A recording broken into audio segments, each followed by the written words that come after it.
नमस्कार जंटी में स्वागत आपका। मैं हूं योगेंद्र। आप देख रहे हैं खास खबर। खास खबर में हम बात करेंगे विश्व मीडिया की आजादी का दिन, विश्व मीडिया स्वतंत्रता दिवस 3 मई।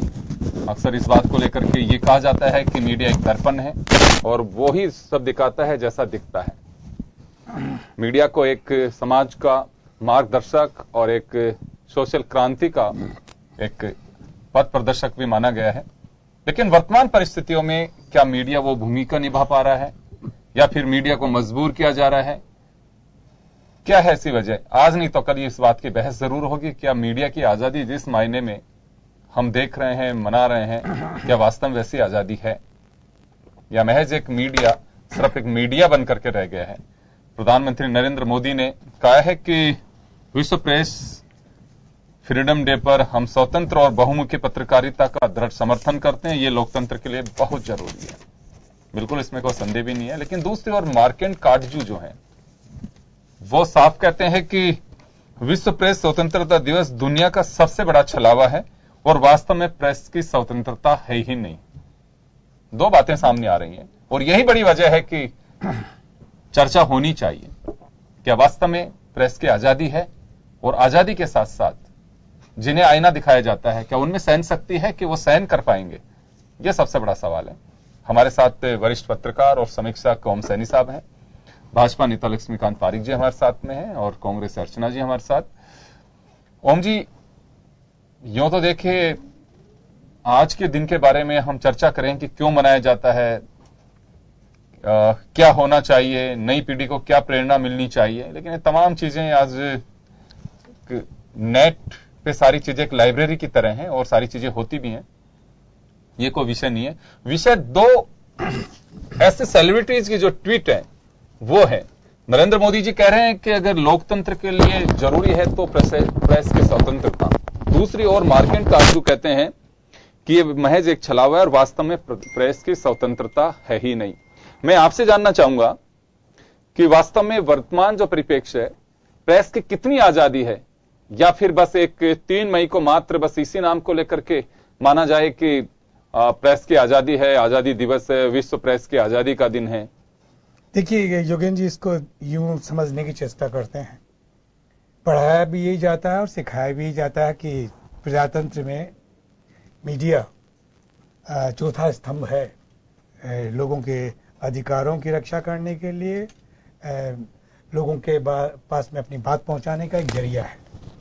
लेकिन आज़ादी के बाद में स्थितियां बदली हैं। एक ज़माने में पत्रकारिता मिशन हुआ करती थी, बाद में ये इंडस्ट्री हो गई और इंडस्ट्री होने के बाद में राजस्व का जरिया जो है वो निश्चित रूप से प्राइवेट सेक्टर, पब्लिक सेक्टर और गवर्नमेंट के पास में चला गया। तो हम जो पत्रकार हैं, जो ये सब काम करते थे, ये समझते थे कि शायद हम अपना दायित्व निभा रहे हैं और उसमें स्वतंत्र रूप से काम कर सकेंगे। लेकिन धीरे धीरे इन सब चीज़ों पर वो हालात बने कि आज काटजू साहब जो फरमा रहे हैं कि इससे बड़ा कोई छलावा नहीं है कि मीडिया स्वतंत्र है और मीडिया वो है। लेकिन जैसे मैं कहना चाहता हूं कि आज हमारे प्रधानमंत्री ने कहा कि मीडिया को अपनी स्वतंत्रता और ये सब निभाना चाहिए। लेकिन मैं बता दूं कि इसी में जो मध्य प्रदेश के मुख्यमंत्री हुआ करते थे, जिनकी मृत्यु हो गई, नाम भूल रहा हूं मैं उनका, भारतीय जनता पार्टी के ही होते थे, सुंदरलाल पटवा। वो कहा करते थे कि मीडिया की स्वतंत्रता तब तक संभव नहीं है जब तक वो राज्य आश्रित रहेगा और जब तक उसके राजनेताओं के साथ में दोस्ताना ताल्लुक रहेंगे।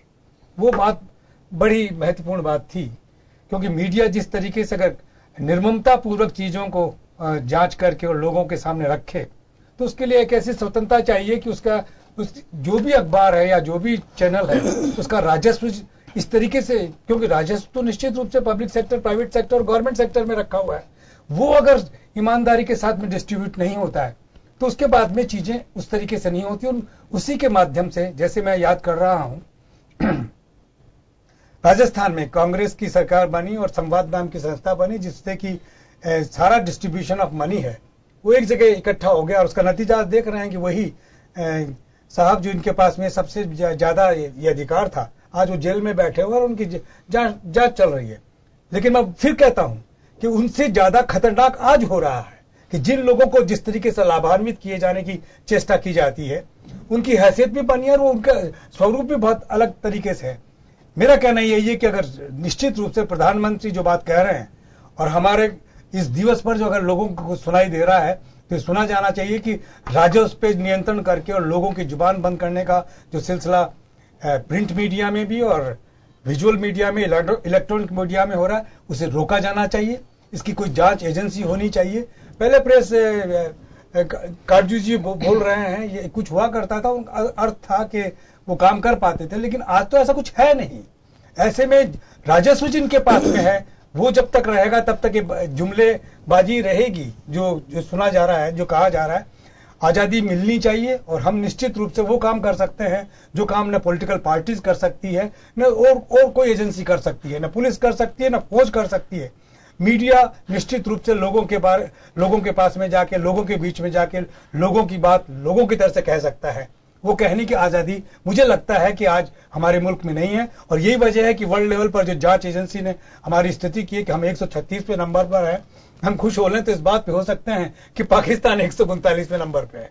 हकीकत यह है कि ये सब चीजें चौंकाने वाली है, परेशान करने वाली है। अभी कश्मीर वाले मामले में ही जिस तरीके से प्रशस्तिगान हो रहा है, जिस तरीके से किसी तरीके